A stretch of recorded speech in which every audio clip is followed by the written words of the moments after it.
ఆలయానికి ఎందుకు వెళ్ళాలి? వరాలు కోరుకోవడానికా, లేక మనం కోరుకున్న ఆ కోరికలన్నీ కూడా సంపూర్ణమయ్యాయి కనుక థ్యాంక్స్ చెప్పడం కోసమా, కృతజ్ఞతలు చెప్పడం కోసమా? భగవంతుడికి థ్యాంక్స్ చెప్తామా, లేక భగవంతుడి వద్ద అర్చనలు చేసేటటువంటి ఆ స్వామికి, అర్చకుడికి ధన్యవాదాలు చెబుతామా? ఆలయానికి అదే పనిగా వెళుతూ ఉంటే పరమాత్ముడికి కూడా విసుగేస్తుంది. ఆలయం ఒక విహార కేంద్రం కాదు. ఆలయానికి ఒకసారి వెళితే చాలు.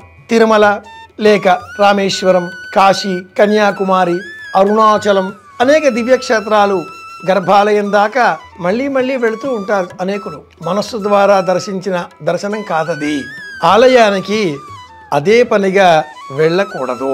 ఒక్కసారి మనం ఆలయంలోనికి వెళితే ఆ స్వామిని మనసు నిండా చూచి నింపుకొని చూడడం అంటే ఈ కళ్ళతో మాత్రమే కాదు, వినడం కూడా చూడడమే.